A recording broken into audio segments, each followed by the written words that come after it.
দাদুর সোনার ও ঘাসের বিয়ের শাড়ি। অনেক দিন আগের কথা। এক গ্রামে নীলা ও হাফসা নামের দুই বান্ধবী বাস করত। নীলার বাবা ছিল সবচেয়ে ধনী, তাদের বাড়িতে সবকিছুই লাক্সারিয়াস ছিল। নীলা একদিন হাফসার সঙ্গে কথা বলছিল। তখন হাফসা বলে, তোর বাবা তো আবারও বিদেশে গেছে, এবার তোর জন্য কি আনবে? এবার তো আমার বাবা বলেছে আমার জন্য একটা শাড়ি নিয়ে আসবে। আমার তো বিয়ে ঠিক হয়ে গেছে, তার জন্য বাবার ইচ্ছা আমি যেন সোনার শাড়ি পরে বিয়ে করি। তোরও তো বিয়ে ঠিক হয়ে গেছে, তোর বিয়েতে তুই কিসের শাড়ি পরবি? জানি না রে, আমার বাবা মা আমার জন্য চা ব্যবস্থা করবে, আমি তাই পরবো। আমার এসব নিয়ে কোনো চিন্তা নেই। হ্যাঁ, তোর বাবা মা তো অনেক গরিব, তারা সামান্য কাজ করে। সেই কাজ করে তারা কিভাবেই বা সংসার চালাবে? আর তোর বিয়েতে এত কিছুই বা কিভাবে ম্যানেজ করবে? তুই কি চাস আমি আমার বাবাকে বলি তোর বিয়ের জন্য কিছু টাকা দিতে? না না, তুই আমার বান্ধবী, তুই বলেছিস এতেই আমি খুশি। আমার জন্য তোকে কিছুই করতে হবে না। আমি চাই আমার বিয়েতে সবকিছুই আমার বাবা মা করুক। আচ্ছা, ঠিক আছে। তুই তো কখনোই আমার কাছ থেকে কিছুই নেস না। আমি তোর একমাত্র বান্ধবী, তুই তারপরও কেন লজ্জা পাস বলতো?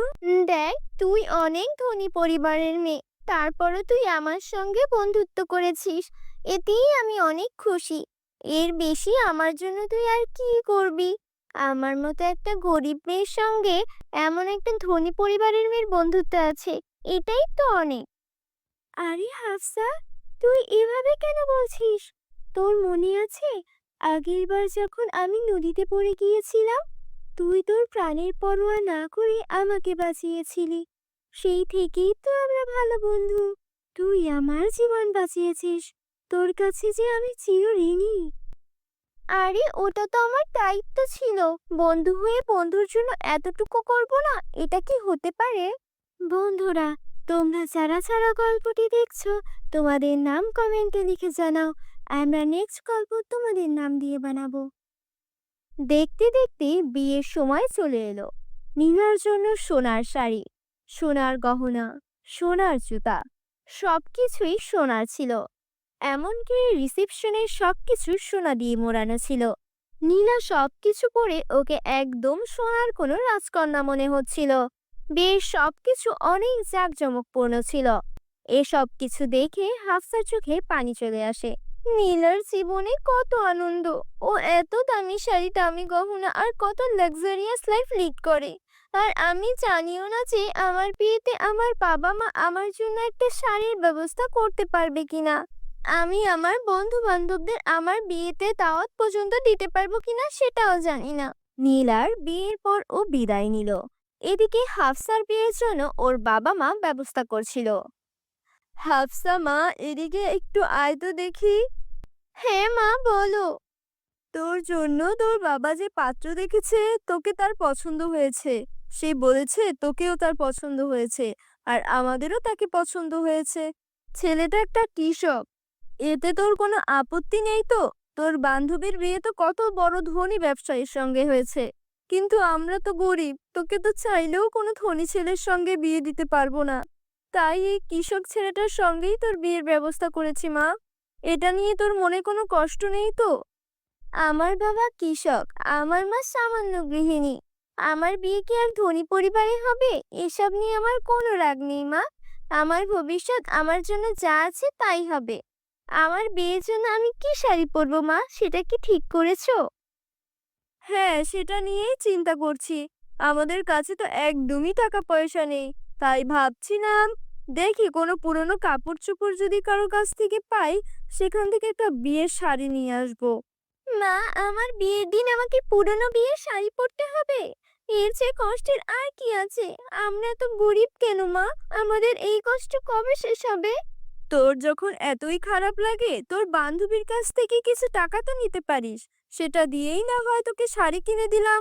না মা, ও আমার বান্ধবী হতে পারে, কিন্তু আমারও একটা আত্মসম্মান আছে। নিজের বিয়ের শাড়িটাও যদি বান্ধবীর থেকে টাকা নিয়ে কিনতে হয়, তাহলে আমার লজ্জায় মরে যাওয়া উচিত। আমি গরিব হতে পারি, কিন্তু আমার আত্মসম্মান অনেক বেশি। মা, তুমি এসব বুঝবে না। এসব বলে মন খারাপ করে কান্না করতে করতে হাফসা নদীর দিকে চলে গেল। হঠাৎ করে নদীর পাশে কিছু সুন্দর ঘাস দেখতে পেল। আরে, এই ঘাসগুলো তো অনেক মজবুত। এগুলো আগে কেন চোখে পড়েনি? সূর্যের আলোতে কেমন ঝিলমিল করছে। এগুলো দিয়ে যদি আমার বিয়ের জন্য একটা শাড়ি বানাই, তাহলে তো আমি আমার বিয়েতে এই শাড়িটাই পরতে পারি। সেটাই বরং করি। আর কৃষককে বিয়ে করছি, আমার এমন ঘাসের শাড়ি পরাটাই মানাবে।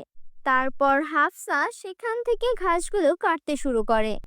বেশ লম্বা লম্বা আর মজবুত ঘাস হওয়ায় সেগুলো দিয়ে হাফসার শাড়ি বানাতে শুরু করে। কি পাগলামি করছিস হাফসা? বিয়েতে কেউ ঘাসের শাড়ি পরে? পুরোনো শাড়ি পরার চেয়ে ঘাসের শাড়ি পরা অনেক ভালো। আমি তো আমার বিয়েতে ঘাসের শাড়ি পরবো। তোমাদের এসব নিয়ে কোনো মাথা ঘামাতে হবে না। আমার কাজ আমাকে করতে দাও। তারপর টানা 7 দিন সেই ঘাসগুলো দিয়ে হাফসা ওর জন্য একটা ঘাসের শাড়ি তৈরি করে। আরে বাহ! ঘাসের শাড়িগুলো তো অনেক সুন্দর লাগছে। এই শাড়িগুলো তো আমি বিক্রিও করতে পারবো বানিয়ে বানিয়ে। কত সুন্দর শাড়ি! আমি বরং এখানে কিছু তাজা ফুল লাগিয়ে দিই, তাহলে আরো সুন্দর লাগবে। হাফসা ঘাসের শাড়িটার মধ্যে খুব সুন্দর সুন্দর ফুল লাগিয়ে দিল। সেটা একদম গর্জিয়াস ডিজাইনের শাড়ি লাগছিল। হাফসার বিয়েতে ওর কিছু বন্ধু বান্ধবকে দাওয়াত দিয়েছিল, আর সবকিছুই সাধারণই ছিল। না ওর কোনো সোনার গয়না ছিল, না ওর ভারী কোনো সাজসজ্জা। হাফসা ঘাসের শাড়িটা পরে আয়নার সামনে গিয়ে দাঁড়ালো। আমাকে দেখতে খুব একটা মন্দ লাগছে না, মানছি। নীলার বিয়ের দিন সোনার শাড়ি পরেছিল, কিন্তু আমি না হয় ঘাসের শাড়ি পরলাম। এতে আর এমন কি? নীলা আমাকে দেখলে নিশ্চয়ই বলবে আমাকে অনেক সুন্দর লাগছে। ইস, আমিও যদি আজকে সোনার গহনা পরতে পারতাম, গলা ভর্তি, কান ভর্তি, তাহলে আমাকে অনেক সুন্দর লাগতো। ঘাসের শাড়ির সঙ্গে সোনার গয়না, আমিও কি এসব ভুলভাল বলি? এতটুকু বলতে বলতে ওর গা ভর্তি সোনার গয়না চলে এলো। আরে, এসব কি হচ্ছে? আমি স্বপ্ন দেখছি নাকি? আমার গা ভর্তি সোনার গয়না কি করে এলো? তখনই সেই ঘাসের শাড়ি থেকে আওয়াজ আসতে শুরু করলো। আমরা হলাম জাদুর ঘাস। তুমি আমাদেরকে দেখতে পেয়েছো, কারণ তুমি ভালো মনের মেয়ে। আর তাই তুমি যখন এই ঘাসগুলো দিয়ে শাড়ি বানিয়েছো, এটা জাদুর ঘাসের শাড়ি হয়ে গেছে। তোমার যা যা ইচ্ছা আমাদেরকে বলো, সব কিছু হাজির হয়ে যাবে। পরিরাজ্যের জাদুর ঘাস আমরা। পরি যখন পৃথিবী দিয়ে উড়ে যাচ্ছিলেন, তখন তার ব্যাগ থেকে বীজ পড়ে আমাদের জন্ম হয়েছে। কি বলছো? আমি জাদুর ঘাসের শাড়ি বানিয়ে ফেলেছি? তাহলে আমি চাই আমাকে এখনই 10 লক্ষ টাকা দাও, যাতে আমি আমার বাবা মাকে ধনী করে দিতে পারি। এখনই দিচ্ছি। তখনই সেখানে 10 লক্ষ টাকা চলে আসে। হাফসা সেই টাকাগুলো নিয়ে প্রথমে বিয়েতে সব জাঁকজমকপূর্ণ অনুষ্ঠান করে। তারপর ওর বান্ধবীদেরকে খুব ভালো করে ট্রিট দেয়। আর তারপর জাদুর ঘাসের শাড়ি থেকে টাকা চেয়ে নেয়, যেটা দিয়ে ওর স্বামীকে একটা ব্যবসা দাঁড় করিয়ে দেয়। হাফসা, তোমার কাছে তো এখন অনেক টাকা আছে। তুমি চাইলে তো আমাকে ডিভোর্স দিয়ে একটা ধনী পরিবারের ছেলেকে বিয়ে করতেই পারতে। তুমি কেন আমাকে ব্যবসা করাচ্ছ? আমি যখন গরিব ছিলাম, তখন তুমি আমাকে বিয়ে করতে রাজি হয়েছো। এখন আমি ধনী হয়েছি, আমার কাছে টাকা আছে, তাই বলে কি আমি তোমাকে ভুলে যাব? এখন আমরা একসঙ্গে ধনী হব আর সুখে জীবনযাপন করব। এভাবেই জাদুর ঘাসের শাড়ির কারণে হাফসা সুখে শান্তিতে ওর স্বামীকে নিয়ে আর পরিবারকে নিয়ে আনন্দে জীবন কাটাতে থাকে।